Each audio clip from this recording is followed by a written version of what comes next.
پوری طرح سے بدلنے جا رہی ہے. تو اس لیے اس کی گہرائی میں جا کر دیکھنا کہ دیکھیں میں اور آپ سب متاثر ہونے والے, دنیا کے اربوں انسان اس جنگ سے متاثر ہونے والے ہیں. آپ کو پتہ ہے اس وقت کھلبلی مچی ہوئی ہے دنیا کے دارالحکومتوں کے اندر, مڈل ایسٹ کے دارالحکومت کے اندر, حکومتوں کے اندر اتنی انٹینسو ڈپلومیسی اور اتنے انٹینسو رابطے ہو رہے ہیں کہ جتنے شاید کبھی بھی نہیں ہوئے, کہ ان کو خوف ہے کہ بھائی نتائج ہمارے ہاتھ سے نکلتے چلے جا رہے ہیں, ہم پوائنٹ آف نو ریٹرن کی طرف جا رہے ہیں. تو اس لیے آج ہم بہت گہرائی میں جا کر آپ کو چیزیں شیئر کرنے والے ہیں. ناظرین, آج جو اسپیشل ثبوت میں آپ کے لیے لے کر آیا ہوں, یہ لیبنان سے آج ایک رپورٹ سامنے آئی ہے. اب اس سے بہتر رپورٹ کیا ہو سکتی ہے, یعنی اسرائیل سے آئی یا لیبنان سے آئی, ان دونوں ملکوں سے زیادہ بہتر رپورٹ اور کیا ہو سکتی ہے جنہوں نے جنگ لڑنی ہے. وہاں پر جو اصل بات ہے ہمیں دیکھنے کو ملے گی کہ وہاں پر سوچا کیا جا رہا ہے اور اس کا چانسز کتنے ہیں جنگ کے. اب اس خاص رپورٹ کے اندر اسرائیل کی جو لیڈرشپ ہے, ان کی جو سوچ ہے, ویسٹ کی جو سوچ ہے, امریکہ کی جو سوچ ہے, جو اسرائیلی آرمی ہے اس کی جو سوچ ہے, حزب اللہ ایران کی سوچ, وہ ساری چیزیں جو ہے وہ اس میں شیئر کی گئی ہیں. تو ناظرین ہم آغاز کرنے والے ہیں ایک ایک نقطے کا, اور ثبوت میں ایک ایک آپ کے سامنے رکھنے جا رہا ہوں. پہلی بات تو ناظرین یہ ہے, Israeli political leadership determined there is no choice but war if Israel is to survive. پہلا نقطہ ہی بڑا سالڈ نقطہ میں نے آپ کے سامنے رکھا ہے, بہت سالڈ ثبوت میں نے آپ کے سامنے رکھا ہے کہ اسرائیل کی جو پولیٹیکل لیڈرشپ ہے, میں پولیٹیکل لیڈرشپ کی بات کر رہا ہوں, آرمی لیڈرشپ کی بات نہیں کر رہا ہوں. یہ فرق بھی آگے چل کر آپ کو سمجھ آئے گا کہ پولیٹیکل لیڈرشپ کی بات کیوں ہو رہی ہے. بیسیکلی تو اسرائیل کو پولیٹیکل لیڈرشپ ہی چلا رہی ہے نا, نتن یاہو اور اس کے حواری سارے چلا رہے ہیں. اچھا, وہ اس بات کے اوپر ڈٹرمنڈ ہیں اور اس بات کو بڑے واضح الفاظ میں بتا رہے ہیں کہ اگر اسرائیل نے سروائیو کرنا ہے تو اسرائیل کو یہ جنگ لڑنا ہوگی. اب یہ سب سے پہلا اور بنیادی نقطہ ہے اس جنگ کو سمجھنے کے لیے کہ کیا یہ جنگ ہوگی یا نہیں. دیکھیں, یہ اسرائیل کا ماضی ہے, یہ اسرائیل کی ڈاکٹرائن ہے. دیکھیں, دو فریق ہوتے ہیں اور دو مثال کے طور پہ حریف ہیں, دو آپس میں مخالف دیش ہیں, تو وہ کیا کریں گے کہ بیلنس آف پاور کو مینٹین کر کے رکھیں گے کہ اگر ایک ملک نے ایک ایڈوانس ہتھیار حاصل کیا ہے تو دوسرا ملک فی الفور اس کے برابری کا ایڈوانس ہتھیار جو ہے وہ حاصل کرے گا. یعنی بیلنس آف پاور کو, یعنی ایک برابری کو وہ مینٹین کر کے رکھتے ہیں. لیکن اسرائیل کا معاملہ ایسا نہیں ہے. اسرائیل کی ڈاکٹرائن ساری دنیا سے مختلف ہے. اسرائیل کیا کرتا ہے کہ وہ زمین اور آسمان کا فرق رکھتا ہے اپنی طاقت میں. یعنی یہ تو سوال ہی پیدا نہیں ہوتا نا کہ کوئی اس کے برابر آ جائے. اس کے قبضہ, وہ چونکہ قبضہ ہے نا, ریاست تو نہیں ہے, تو قبضے کو قائم رکھنے کی ڈاکٹرائن یہ ہے کہ زمین اور آسمان کا جو طاقت کا فرق ہے وہ رکھا جائے. تو آج اگر ہم دیکھیں تو یہ جو زمین اور آسمان کے طاقت کا فرق تھا وہ برابری کی سطح کے اوپر آ چکا ہے. دونوں جو ہے نا فریق وہ تقریباً ہم پلہ ہو چکے ہیں. اس کا مظاہرہ ہم نے دیکھا کہ وہ حماس کو نہیں ہرا سکے, حزب اللہ کو نہیں ہرا سکے, یمن کو نہیں ہرا سکے, تو وہ ہم پلہ آ چکے ہیں. اچھا, تو اسی لیے یہ تو ان کی ڈاکٹرائن ہی کے خلاف ہے. یعنی جو لوہے کے اوپر لکیر ہے کہ اسرائیل نے اگر قائم رہنا ہے تو اس نے اپنے جو بھی سارے نیبرز ہیں, جو بھی عربز ہیں سارے, ان کو اس حالت میں رکھنا ہے کہ وہ سر بھی نہ اٹھا سکیں, وہ سوچ بھی نہ سکیں کہ اسرائیل کو وہ اسٹرائک کر سکتے ہیں. لیکن آج آپ دیکھیے کہ اسرائیل میں تو تباہی انہوں نے مچا کے رکھ دی ہے. تو اس لیے اسرائیل کو کنٹینیو کرنے کے لیے, اسرائیل کو سروائیو کرنے کے لیے حزب اللہ کو ختم کرنا ہوگا, حماس کو ختم کرنا ہوگا, اور ان سب کے پیچھے جو ایران ہے جو سب کو سپورٹ کر رہا ہے اس کو ختم کرنا ہوگا. کیونکہ آج اگر حزب اللہ ختم ہو گئی اور ایران ختم نہیں ہوا تو ایران ایک اور حزب اللہ جو ہے وہ قائم کر لے گا. تو اس لیے ایران, دیکھیں اس وقت 57 اسلامی ملکوں میں مجھے ایک ملک بتائیے جو فلسطین کی مدد کر رہا ہے, صرف اور صرف ایران. سعودی عرب نارملائزیشن چاہتا ہے, ترکی کا معاملہ کوئی نہیں ہے, پاکستان جیسے نیوکلیئر پاور کوئی کردار نہیں ہے, Indonesia, Malaysia, all over the Islamic world دیکھ لیں, کسی سے خطرہ نہیں ہے سوائے ایران کے. تو اس کو وہ کہتے ہیں کہ جب تک اگر ہم ختم نہیں کریں گے تو ہمارا سروائیول نہیں ہے. تو یہ ایک بنیادی نقطہ ہو گیا. اب ذرا اگلا ایک اور سالڈ ثبوت دیکھیے. The choice is between war now اور وار لیٹر. چوائس اس کے درمیان میں ہے کہ ہمیں ابھی جنگ کرنی ہے یا تھوڑی سی ڈیلے کر کے جنگ کرنی ہے, 4 مہینوں بعد, 6 مہینوں بعد, سال بعد, 1.5 سال بعد. یعنی اسی لیول کے اوپر ہم جنگ کو جاری رکھیں, اور جو ہم لیبنان کے اوپر اٹیک کی بات کر رہے ہیں اس کو 6 مہینے ڈیلے کر دیں. آپ بات سمجھ رہے ہیں؟ War, choice is between war now اور وار لیٹر. چوائس یہ نہیں ہے کہ وار اور ناٹ, کہ جنگ کرنی ہے یا نہیں, یہ چوائس نہیں ہے. یہ طے ہے کہ جنگ کرنی ہے, لیکن فیصلہ یہ کرنا ہے کہ ہوگی کب, ٹائم اس کا کیا ہوگا. کب ہم نے حملہ کرنا ہے؟ یہ تو پتھر پر لکیر لکھ دیا گیا ہے کہ ہمیں لیبنان سے جنگ کرنی ہوگی، اور لیبنان کے آگے میں نے آپ کو سارا بتا دیا کہ جنگ کرنی ہوگی، اور ہمیں ابھی بیٹھ کر صرف فیصلہ یہ کرنا ہے کہ ہم نے کب یہ جنگ کرنی ہے۔ اچھا اگلی بات دیکھیے، ساری ٹھوس چیزیں میں آپ کے سامنے رکھتا چلا جا رہا ہوں۔ یہاں پر ناظرین جو اسرائیل کے اندر ڈسکشن جاری ہے، وہ یہ ڈسکشن جاری جس کی وجہ سے ڈیلے ہو رہا ہے، وہ یہ ہے کہ اسرائیل کی جو آرمی ہے، جو آرمی کی لیڈرشپ ہے، وہ خوف میں مبتلا ہے، اس کو اپنی تباہی کا خوف ستایا چلا جا رہا ہے۔ یعنی پولیٹیکل لیڈرشپ کی میں نے آپ کو بات بتائی کہ وہ ڈیٹرمنڈ ہے اور وہ کہتے ہیں کہ سروائیول کے لیے ضروری ہے، لیکن آرمی کہتی ہے، آرمی کا اس کے اوپر اتفاق ہے کہ ہاں آپ کی بات صحیح ہے، لیکن ان کو اپنی تباہی کا خوف ستایا جا رہا ہے۔ انہوں نے حماس میں کے ساتھ جنگ لڑ کے دیکھ لیا ہے، حزب اللہ کی صلاحیتوں کا مظاہرہ بھی دیکھ لیا ہے، 2006 بھی ان کو یاد ہے، تو آج کی پاورز کو دیکھ کر حماس، حزب اللہ سب کی، وہ کہہ رہے ہیں کہ ہمارا حشر نشر ہو جائے گا، ہم حزب اللہ کو ختم کرنے کے چکر میں خود ختم ہو جائیں گے۔ یہ آرمی کو خوف ستایا چلا جا رہا ہے۔ اس کے اوپر ذرا اسرائیلی جرنلسٹ کی جو چیزیں ہیں اس کو اس رپورٹ کے اندر شیئر کیا جا رہا ہے۔ اسرائیلی جرنلسٹ کیا کہہ رہا ہے؟ اسرائیلی army in Gaza have significantly diminished its capabilities to wage war on multiple fronts، کہ غزہ میں جنگ لڑنے کی وجہ سے اسرائیل کی آرمی کی جو بہت ساری صلاحیتیں ہیں وہ ختم ہو چکی ہیں، ان کی کیجویلٹیز بہت زیادہ ہوئی ہیں، وہ ایگزاسٹ ہو چکی ہے، لاکھوں کی جو فوج ہے وہ دوڑ چکی ہے، تو اس کی کیپیبلٹیز تباہ و برباد ہو کر رہ گئی ہیں۔ ویڈیو تھوڑی سی لمبی ہو سکتی ہے لیکن سارے بڑے دلچسپ حقائق ہیں، اب ایک ایک بات جو ہے وہ آپ کے ساتھ شیئر کرنا ضروری ہے۔ اچھا، he argues that Israeli forces are not currently ready for a broad campaign in Lebanon، کہ اسرائیلی آرمی ریڈی نہیں ہے لیبنان میں ایک لمبی جنگ لڑنے کے لیے۔ اب ذرا دیکھیے کہ اسرائیلی آرمی کو خوف کیا ہے کہ اگر وہاں پر جنگ ہوئی تو ہمارا حشر نشر کیا کرے گی حزب اللہ۔ If a broader war with حزب اللہ is imposed on us، اگر سیاسی قیادت یہ فیصلہ کرتی ہے کہ نہیں ہم تو ابھی جنگ میں جا رہے ہیں، تو آرمی ان کو جواب دے رہی ہے کہ پھر مطلب آرمی کو خوف کیا ہے، وہ اپنی سیاسی قیادت کو کیا کنوے کر رہی ہے کہ اگر ابھی تم ہمارے اوپر جنگ امپوز کرتے ہو، یعنی ہم نہیں چاہتے، لیکن ظاہری بات ہے سیاسی قیادت کا فیصلہ ہوگا تو ان کو ماننا پڑے گا۔ The Israeli army will fight with what it has، تو اسرائیلی آرمی اسی سے لڑے گی جو صلاحیت اس وقت ان کے پاس بچ گئی ہے، جتنی مین پاور ان کے پاس بچ گئی ہے، کیونکہ نئے ریزرو بھی تو بھرتی نہیں ہو رہے ہیں۔ انہوں نے الٹرا آرتھوڈاکس کو بھرتی کرنے کی کوشش کی، وہ بھی منصوبہ ان کا ناکام ہو گیا، کوئی بھرتی، اور جو آلریڈی ریزرو ہیں وہ دوڑ رہے ہیں۔ But the army is currently unable to bring about its significant achievement against Hezbollah and dramatically to change the reality in the north۔ ہم بے شک تم ہم پر جنگ امپوز کر دو، پھر ہمیں لڑنا بھی پڑے گا، لیکن ہم آپ کو کلیئرلی بتا رہے ہیں، یہ آرمی اپنی سیاسی قیادت کو بتا رہی ہے کہ ہم کوئی کامیابی وہاں پر حاصل نہیں کر سکیں گے۔ اگلی بات سنیے، The war in Lebanon will end in a bad settlement that will be achieved a painful price۔ یہ جنگ ہم ہار جائیں گے اور ایسی صورت میں ہمیں ختم کرنا پڑے گی کہ پینفل پرائس ہمیں پے کرنا ہوگی۔ نیور تھرو آؤٹ 76 ایئرز، اتنی بڑی پرائس کہ 76 سالوں میں ہم نے جو ہے نا وہ پے نہیں کی ہوگی۔ Has the army been built for a 9 month war, instead it was built a shock. بڑا بنیادی نقطہ میں آپ کو سمجھانے جا رہا ہوں، اور یہ آپ کو اس پوری جنگ میں یہ نقطہ آپ کے کام آئے گا۔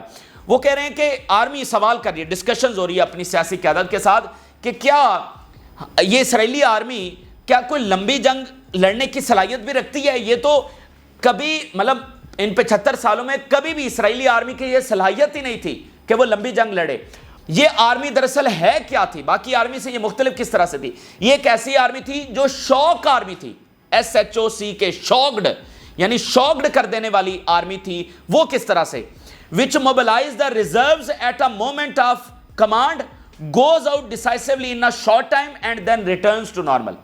یہ ایک ایسی آرمی ہے جو دنیا سے بالکل مختلف ہے، جو کرتی کیا ہے کہ جب بھی اس کو کسی محاذ کے اوپر جانا ہوتا ہے، یہ اپنی ساری ریزرو فوج کو بلا لیتی ہے، پھر پوری پاور کے ساتھ حملہ آور ہوتی ہے، اور بڑے شارٹ ٹائم کے اندر نتیجہ خیز معاملے کے اوپر پہنچ کر پھر نارمل لائف کی طرف چلی جاتی ہے۔